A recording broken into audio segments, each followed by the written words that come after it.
Hey guys, what's going on today? Bojo here, back again for some more news on NHL 16. And basically what we are going to be doing today, guys, is we're going to be doing a little bit of an overview of the big NHL 16 stream that took place a Thursday afternoon at the EA Studios, hosted by Hal Tuchel and featuring guys like Rammer, Eddie Lack, and a bunch of different producers for each individual game mode. So this was a pretty cool stream that started about 3:30, ended about around 6 o'clock ish in the afternoon. And basically what they did was they had Eddie Lack on stream. Grizz was hosting it, and basically they just ran through almost every single game mode in NHL 16, just talking about some new stuff, taking some questions from the fans and all that fun stuff.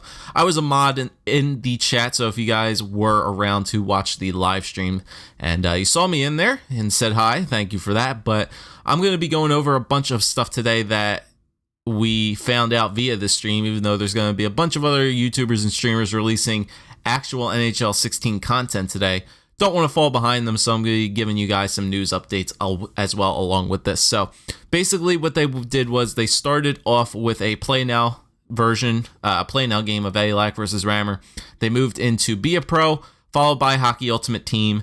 Then they went into what they do from Hockey Ultimate Team. They went into Hockey Ultimate Team, and then they went to GM mode, and then they finished it up with some EASHL. So I guess talk about newsworthiness updates of that portion of the stream, just because we know pretty much everything. Play now, it's your most generic game mode. Then EASHL, we've already gotten a lot of info from that, and there was really nothing else much new about it, except for a few minor things that I might touch on at the end of this year. So I'm going to show you guys some screenshots from the stream as well, and we're going to start off with a Be a Pro here. And as you guys can see, we're going to be showing the Be a Pro player growth here from the 6 categories that will affect you in Be a Pro. Once again, you don't get to select your specific player style that you want to have in Be a Pro this year. You play the way you want to play, and that's the kind of player you're going to be. So you can select power forward, which will affect your stats, but then you could actually have full control over your stats, being that if you want to be a playmaking power forward, you can do that, or like a sniping power forward, you can do that.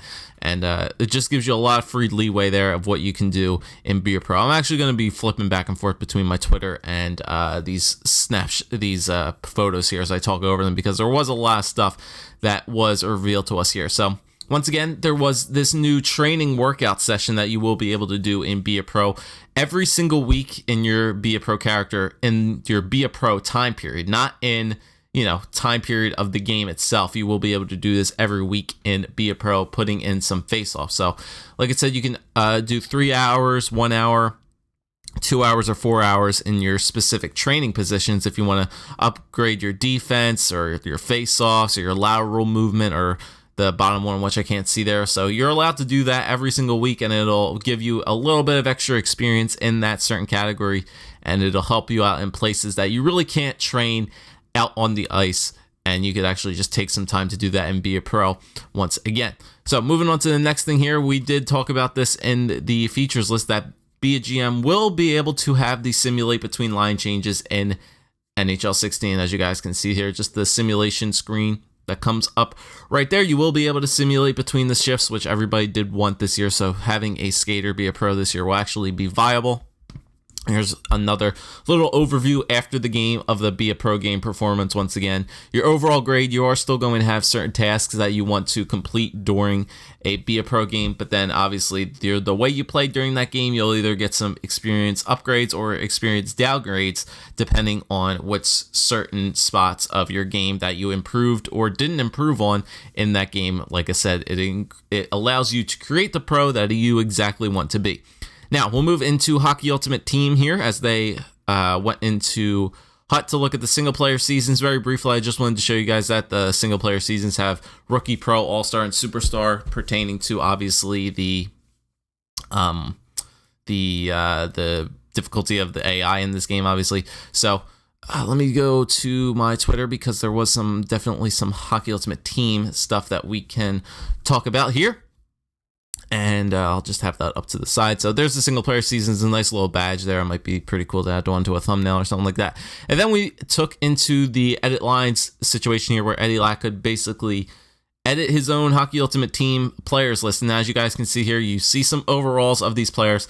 And they did mention that the overalls for Hockey Ultimate Team have been lowered this year. So as you guys can see, Henrik Zetterberg's like an 88, Ryan Kessler's an 87, Philippe Forsberg's at 85, Yager, Horvat, and Burroughs are right behind him. Skinner, Eric Stahl, and Elias Lindholm are on there as well. So as you guys can see that, they dropped the overalls once again just because they're doing like a more overall rated stats of the card itself. So the overall grade of the 5 stats of their Hockey Ultimate Team card will determine the overall of those players in this game. And I think that's a good thing because, once again, the lower overalls allow for more upgraded cards throughout the year in Hockey Ultimate Team. It allows you to, have a variance of special cards, allows for more upgrades, and it allows those certain cards to become a lot more rare. And there's going to be a much bigger difference in stats. Just a little peek there, once again. So I'm showing you guys a lot of these different hot overalls. There's a bunch of the really good centers: Sidney Crosby, Steven Stamkos, Jonathan Toews, and Pavel Datsyuk. So Datsyuk gets a 90, Toews a 91, Stamkos a 91, Crosby a 92. So once again, pretty good stats on all those guys right there. Corey Perry with an 89, Kessel with an 88, Wheeler 87, Brendan Gallagher 85. There's Alexander Ovechkin 91, JVR with 87, Daniel Sedin 87, Mikkel Bodker with an 85. Only 88 skating for Bodker, so he's not going to be having that nang that he used to have. Once again, he opened up some packs there, so just showing you guys some more overalls. Jerome McGinley, Coots is up there, Victor Rask, Kotska, Trevor Lewis.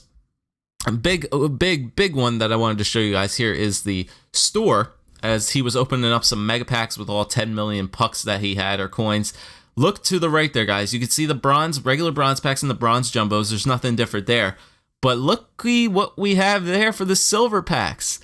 You have the regular silver packs and the silver premium jumbo packs. Yes, or the silver premiums and maybe even like silver premium jumbos maybe is the case. But yes, both silver packs are finally going to be back this year. I'm very excited about that. They took away the silver packs altogether this year because there was a glitch early on in NHL 15 where you could get gold packs for the price of silver packs. So they took them completely out of the game and didn't even try to put them back in. So they're going to try it again this year by putting both packs in there. Hopefully they have the kinks fixed about that. And then just going off of some of the stuff that they talked about, like I said, both silver packs are back.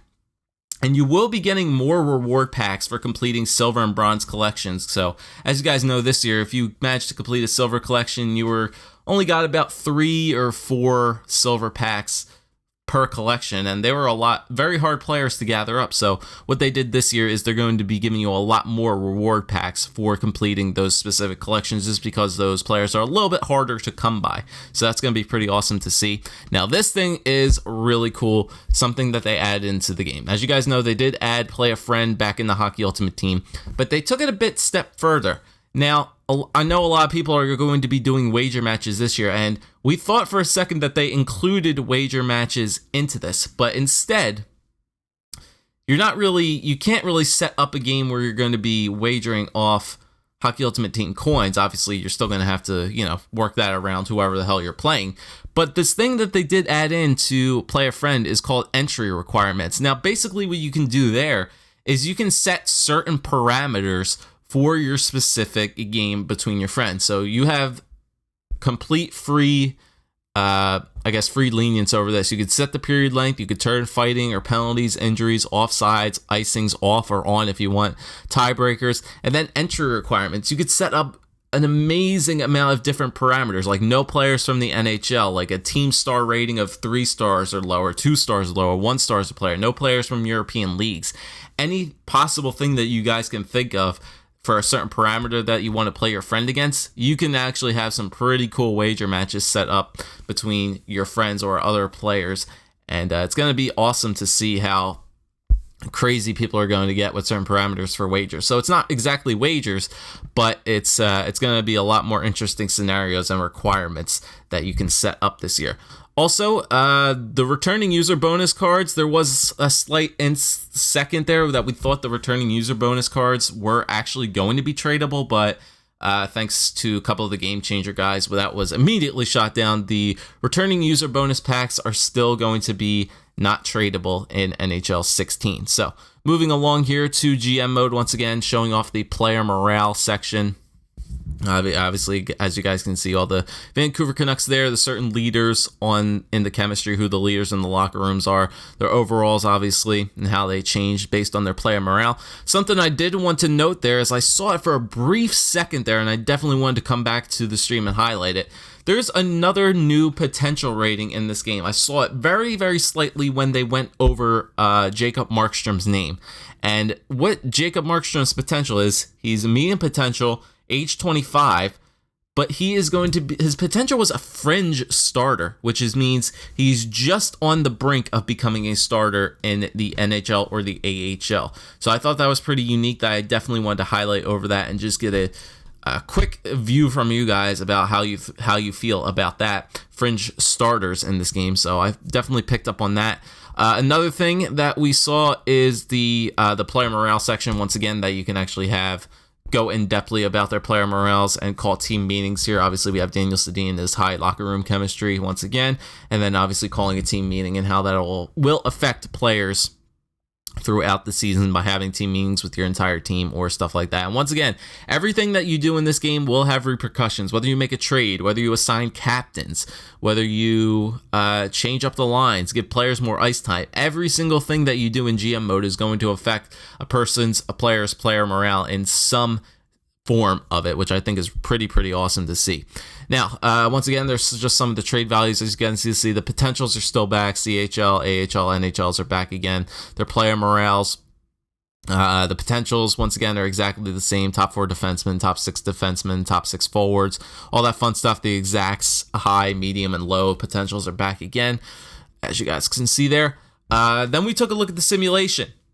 Thumbs up to EA on this one. The simulation speed, very good. Simulation speed much faster than NHL 15 for a fact. It was going really quick. It got by almost every day in less than probably like less than 3 or 4 seconds it took to simulate past each and every day, even with a game being scheduled, which was pretty awesome to see. So the simulation speed is going to be much quicker this year. It also shows you your AHL games on the schedule, if you guys can see that. So if you want to follow your AHL team, you can, and it shows you your AHL's record on this calendar as well. So I still think I'll be simulating games via the calendar, and you can do the in-game simulation from the calendar as well. So that's going to be awesome to see there. And once again, showing you guys the in-game simulation, how it works. Once again, it's going to work the exact same way as previous years. You know, if you want to do the simulate the first, simulate the second, and then do like a ×6 simulation for the third. They were playing on PS4, but I'm assuming it's going to work the exact same way for Xbox One. Once again, you simulate the periods using the X button there. You can increase the sim speed 1 times whatever if you want to do like ×6 and stuff like that. And it shows you guys the action tracker along with this. Now, if you do the simulation, you won't be able to see the replays of how the goals were scored. But if you played the game itself and then go into the action tracker, obviously you can take a look at your clips and how the certain goals of that game were scored. I think that is just about it. What were the other big notable things that we talked about? I might have to go to Sod's, because Sod was actually doing a lot of big updates on the Twitter things of what we saw. Oh yeah, something with Hockey Ultimate Team. In-game, yeah, we know about the in-game stats. 1 million coins is still going to be the maximum price for the auctions, but you can, for like obviously bidding on a player, is 1 million coins for max, but you guys will be able to list cards past 1 million coins this year, which I think is really huge. And a really cool thing is that you guys will be able to, if you have a keyboard, say if you're like a streamer or something like that, or you have a keyboard hooked into your Xbox One or your PS4 or something along those lines, using the keyboard, you can actually input a card's price by typing it on your keyboard, and it will come up in Hockey Ultimate Team. So they managed to make NHL 16 keyboard accessible, which is really awesome to see. So instead of just scrolling all the way to 1 million coins, you just type in the number that you want, and you can list that card up immediately, which is pretty awesome to see. You can still only offer 4 cards in Hockey Ultimate Teams for trades. You will be able to also to look at card types for specific players in there. So if you say you wanted to look up Claude Giroux, just his regular gold cards, his team of the years, team of the weeks, milestones, all that kind of stuff, you can actually look for a specific player and their team of the years versions and all the versions of that player's card, which is going to be awesome to see. What else? Like I said, the GM simulation was good. Packs were not tradable, as we saw. You can add, like I said, you can add requirements for play a friend, and I think that is just about all the fun stuff that we were able to learn from the stream. So like I said, a lot of cool stuff. I'm excited for the game. Guys, obviously tune into YouTube because unlike, I was not fortunate to get invited to the event, so go check out other NHL YouTubers who definitely were invited to the event. They're going to be uploading a lot of different varied content on the game itself, so I'll still be chilling here. I got some stuff I need to finish up with NHL 15. Obviously, we're still going to be doing up the news updates whenever we find something else new. And hopefully you guys enjoyed this. I definitely did. Hopefully there'll be some more streams on the EA Sports Twitch. If so, I'll be modding in there as always. And hope you guys will stop by. But let me know what you guys thought about all the different news updates that we found for EA, SHL, Hockey Ultimate Team, GM Mode, all that fun stuff. Be a pro.